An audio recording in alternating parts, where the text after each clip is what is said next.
Boa tarde, meu irmão ouvinte. Quase boa noite, né? Quase às 18 horas hoje eu tô gravando um pouco mais tarde. Mas enfim, que bom a gente ouvir essa música aí do Cáter. Não temas. É a palavra que Jesus fala para cada um de nós, né? Para que temer, gente? Temer o quê? Temer alguém? Se nós estamos sintonizados com Jesus, nós estamos sintonizados com aquilo que é melhor. Então, se nós estamos com o melhor, para que o pior? O pior não vai ter lugar, não é? Tem uma palavra tão bonita no final do evangelho de hoje que nós vamos refletir, né?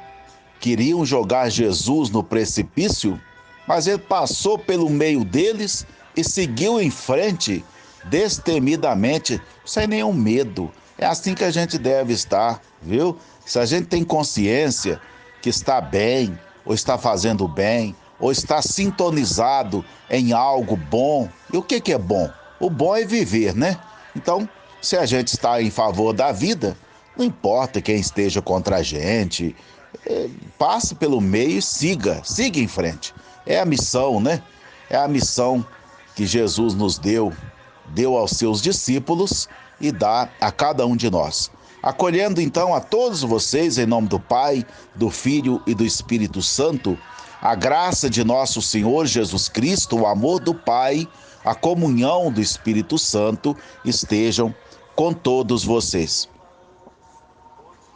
Preparemos-nos então para acolhermos a palavra de hoje com a sua reflexão belíssima.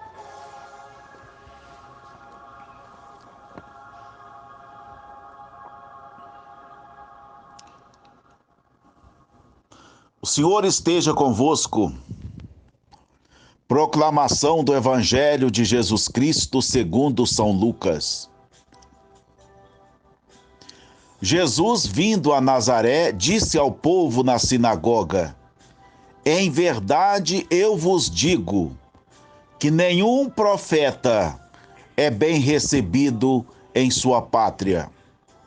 De fato, eu vos digo, no tempo do profeta Elias, quando não choveu durante 3 anos e 6 meses e houve grande fome em toda a região, havia muitas viúvas em Israel.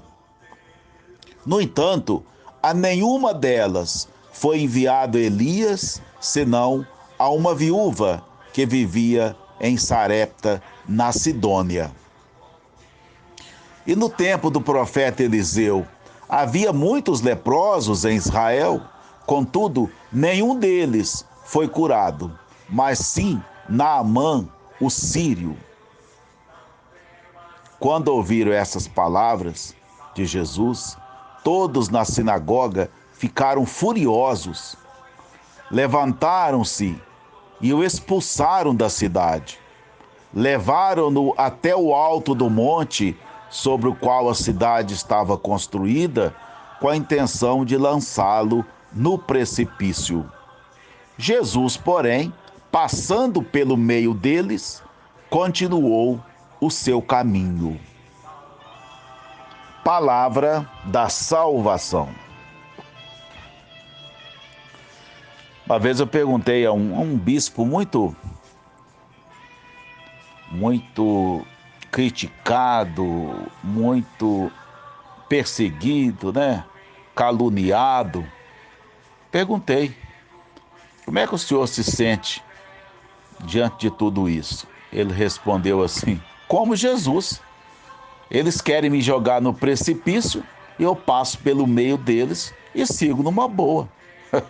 A melhor resposta que eu já ouvi. É por aí mesmo, né? O que dá liberdade a gente é a consciência de que a gente está sintonizado no bem, sintonizado na liberdade da vida, no amor, tudo isso, né? Se a gente está nessa direção, então deixa, o resto não tem poder sobre a gente. Bom, eu sei que uma coisa é certa, sempre estiveram em confronto os defensores da vida e os defensores da morte. Enquanto eles estão separados, tudo bem, né? Distintos, dá para a gente saber quem é um, quem é outro. O problema, que é muito mais sério, é quando esse confronto, tanto de um lado quanto do outro, usam o nome de um único ponto, que é Deus. Em nome de Deus, brigam, em nome de Deus, separam. Então alguma coisa está errada, né? Quem é que está realmente em nome de Deus ali? Porque são grupos separados, né? São grupos contrários. Mas então quem é que está em nome de Deus? Então é complexo isso, né?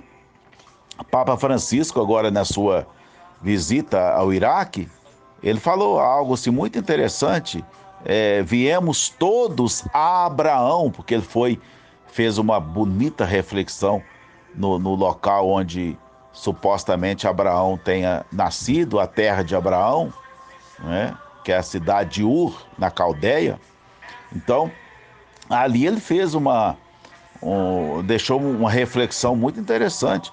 Todos viemos a Abraão, ou seja, ao pai da nossa fé cristã, da fé islâmica e também da fé judaica.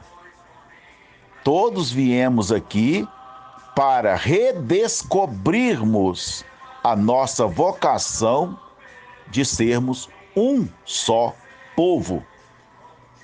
Deus não falou para Abraão assim: eu vou dar para você vários povos, viu? Vários povos. Uns vão brigar com os outros, você vai ver. Não, eu vou lhe dar uma grande descendência, né? A descendência que nasceu da bênção de Deus. E em nome desse Deus tem muita gente aí querendo a maldição, porque uma das grandes maldições de hoje é a separação em nome de Deus. É terrível isso aí. Então, e Jesus então veio para reunificar a humanidade em torno do amor. É como se quisesse dizer assim: bom, vocês têm seus princípios, suas coisas, vocês estão brigando aí, mas eu vou dar uma solução. Eu vou dar um caminho. Eu vou dar uma saída para isso. Eu vou mostrar que tem um ponto que ele é capaz de unir todas as diferenças. E esse ponto se chama amor. Em torno do amor. Se não conseguirmos nos unir através das religiões, que nos unamos através do amor. Esse é o caminho que Jesus nos deixou, né? O amor não veio separar, mas veio clarificar, distinguir quem está ou não com Cristo Jesus. E quando usamos a lente do amor para isso, né? Nos deparamos com coisas muito esquisitas, viu, gente? Viu? Quando a gente usa o amor para enxergar as coisas de verdade, a gente assusta, né? A gente vai ver que gente que a gente pensa que está dentro, porque é muito religioso, na verdade pode estar fora.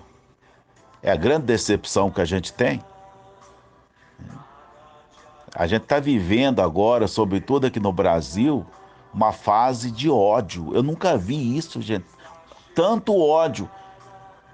Ah, mas criticam tanto os governos do passado? Pois é, mas pelo menos a gente vivia mais em paz, né?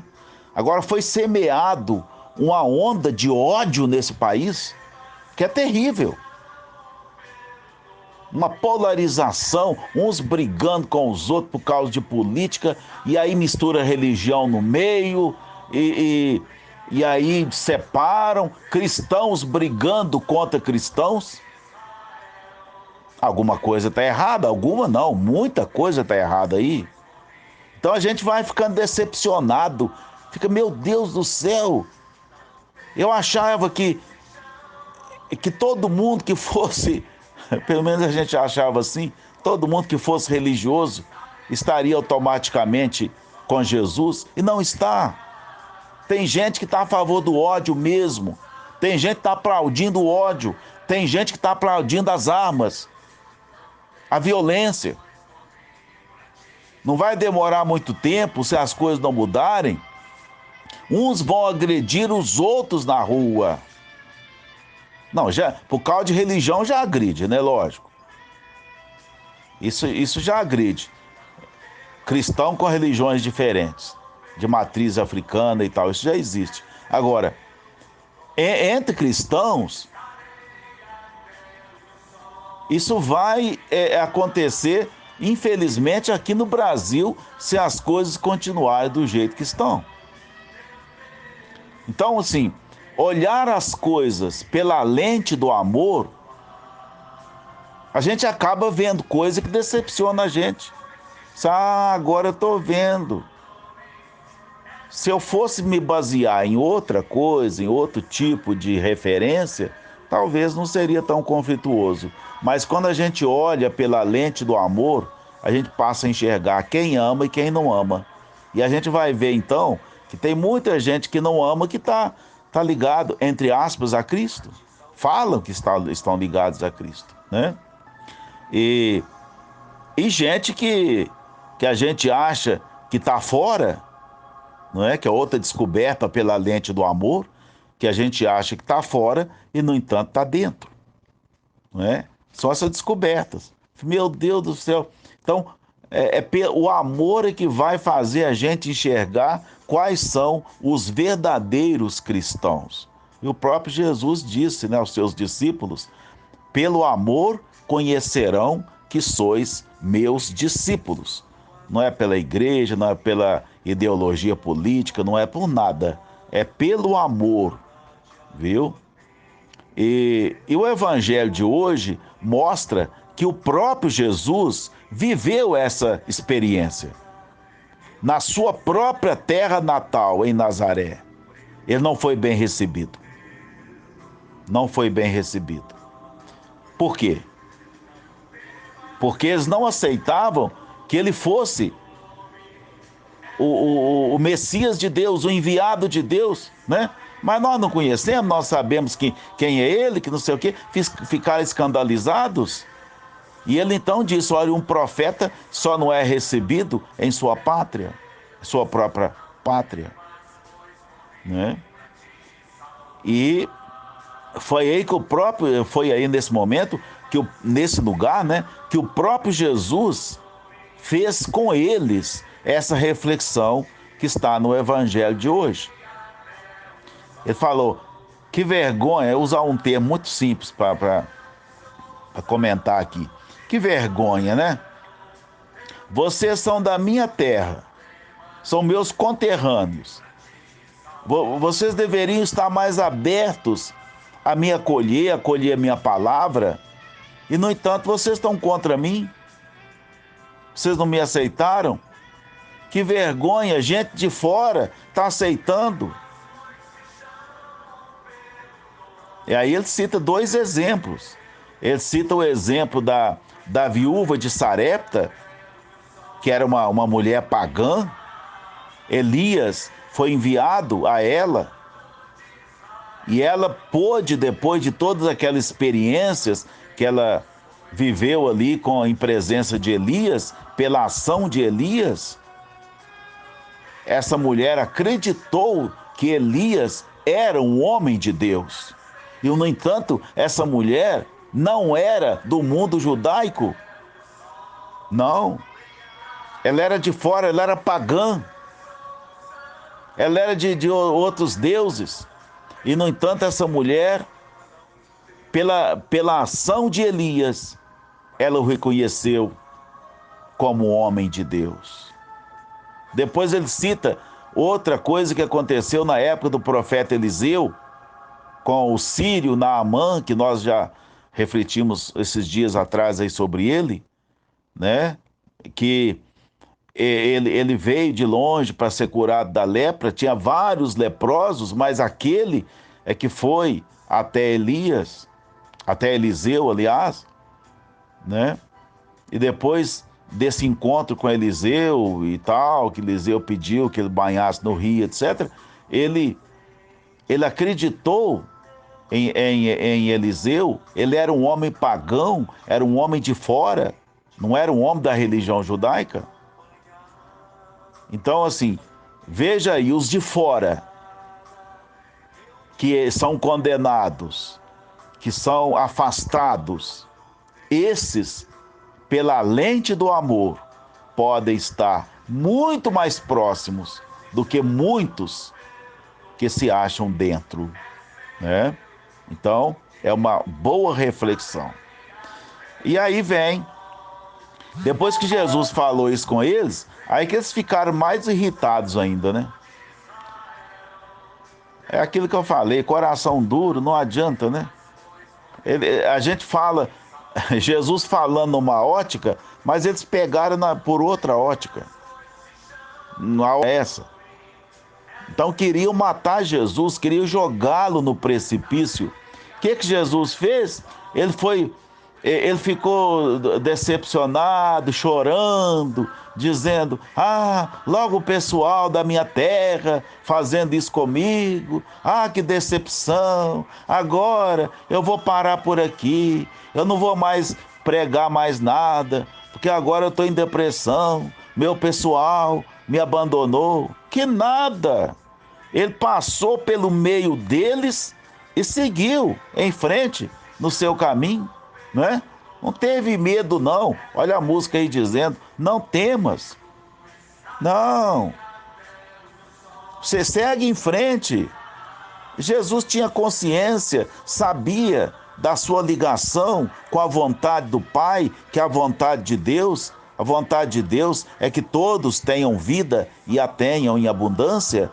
É o Senhor da vida, é o Senhor da criação, e Ele veio para defender essa vida, defender essa criação.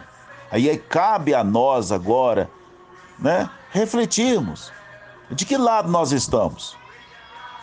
Se a gente se colocar em favor da vida, mas não é da vida de quem a gente gosta, que pensa igual a gente, que é do grupinho da gente, não. Isso é fácil. Mas se a gente se colocar em favor da vida de todos, querendo que todos vivam, que todos sejam alegres, que todos sejam felizes, que todos sejam libertos, se a gente estiver nessa direção, pode falar à vontade, pode ameaçar, que você está forte, a gente está forte. Quando a gente chega ao conhecimento de uma verdade, ninguém tira aquilo da gente. Viu? Então é nesse sentido que eu acredito que Jesus é uma fortaleza para nós. Porque Ele deu para nós a certeza. Ele mostrou para nós onde é que está o amor e quem de verdade está a serviço do amor. Não é? Não importa a religião, não importa ninguém agora. Importa o amor. Quem ama está com Jesus. É bom que nós pensemos nisso. Amém.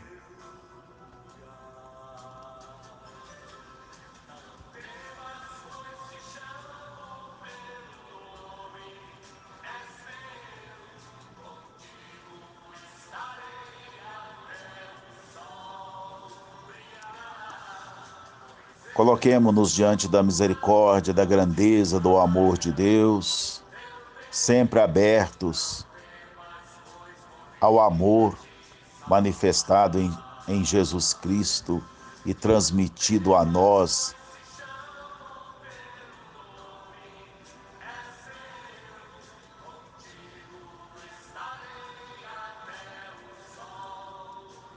Pensemos naquelas pessoas que, em nome de Deus, querem pregar o ódio.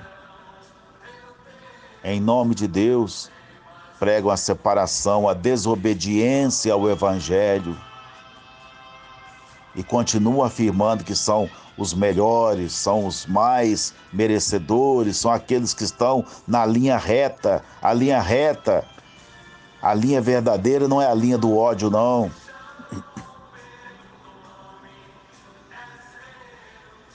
Que nós possamos avaliar as pessoas, passarmos a fazer esse tipo de exercício, avaliarmos as pessoas através do amor e não através de nada, nem de política, nem de religião, nem de quaisquer outras coisas, não. Que nós possamos olhar, enxergar as pessoas, não só as pessoas, mas o mundo, tudo que está à nossa volta, pela lente do amor.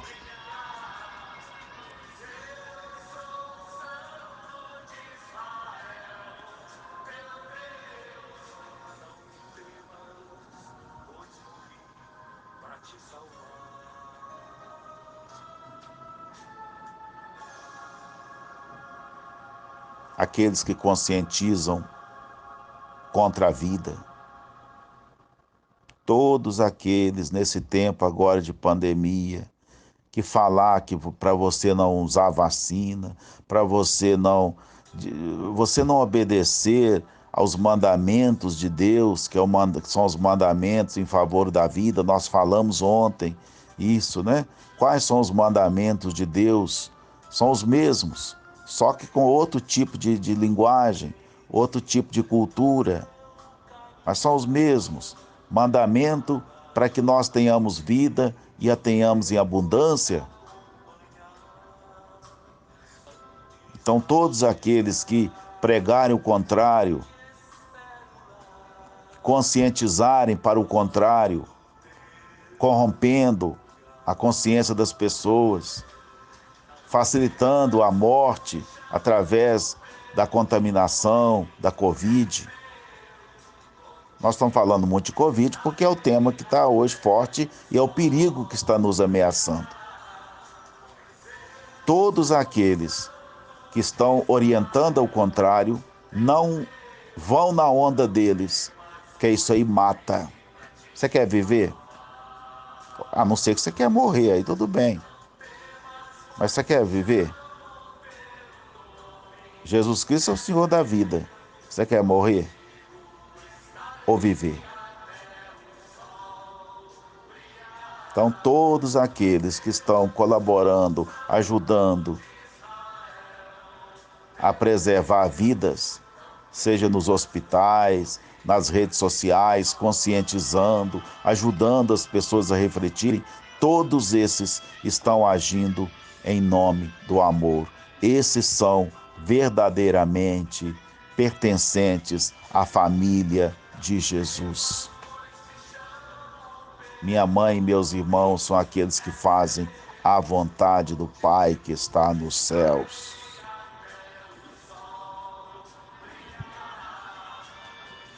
Pedimos então, Senhor, que as pessoas tomem essa consciência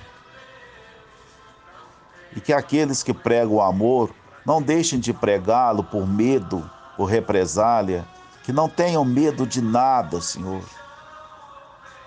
Que as pessoas tenham coragem de testemunhar. Passa pelo meio, não importe não. Use da liberdade, da força que Deus deu. Passe pelo meio, siga em frente. É isso que nós precisamos, de pessoas corajosas, que não tenham medo de amar e difundir o amor, não tenham medo da paz, né? Não tenham medo de combater as injustiças. Não, são pessoas que, essas sim, essas são aquelas que realmente amam a Jesus. Não tenhamos medo. Isso vos pedimos, ó Pai, por Jesus Cristo, vosso Filho, que vive e reina na unidade do Espírito Santo. O Senhor esteja convosco. Abençoe-vos o Deus Todo-Poderoso, Pai, Filho e Espírito Santo. Desça essa bênção sobre todos e todas e permaneça para sempre. Amém.